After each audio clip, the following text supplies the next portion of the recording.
Zaman ta bacci baba. Wai a shi haka kake da shegen gudu sai ka ce zo mu. Fitakka. Wannan fitar da kai da gudu. Wallahi ta ban tsoro. Ina so ni na yi tunanin za a kama ka. Ka san abin da zai baka mamaki? Sai da na bada kuɗi ni sannan aka sake ni. Wallahi to ai ni in dai ina da kuɗi a jikina to ƙaryar ma'aikaci fa ya kama ni. Ka biyo hali na ka biyo. Kawai ni abin da ya sanya wani bi gudu ne da ni. Kana yin magana gudun nan. Sai ka tuno wani wasan tsere da muka yi. Ka san sana'o'i na yawa ne da su. Wallahi a can binni kana wata sana'a ta tsere. Kai kabu. Sai da aka tada mu wajen mu 60. Ya kai ya to. Na nemi giya. Giyan nan ta ki shiga. Na nema.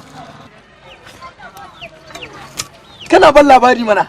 Akalla sun yi gudu zai kai na kilomita 30 da samtin wani abu. Yanka. Kawai na zuciya na hito motar nan na rihita. Na da kawo wandona. Kawai na ci gaba da zindama gudu.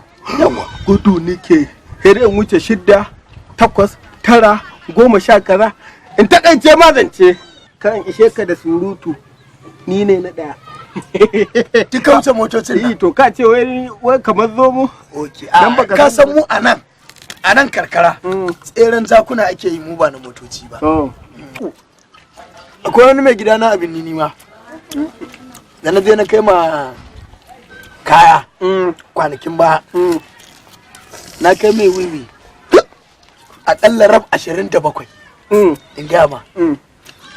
To da na je can na ga wani abin alajabi. To wallahi in gaya ma ko wani dan acaba ne. Bai zuwa aiki.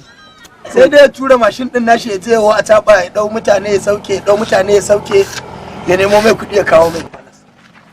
Wallahi baka isa ba kai din banza ni zaka zo kai masurutan iska an baka labari ka kaman wani soki burutsu wallahi baka isa ba. To in banda kare na mun wayo ta ina ne mutum zai wuce motoci shi yana a ƙasa sai ka ce motocin kara can babin ni bane nan kau ƙauye ne yanzu duk ba ma wannan ba na rantse da Allah raken nan ya sa ni tinkin ya sa ni tunani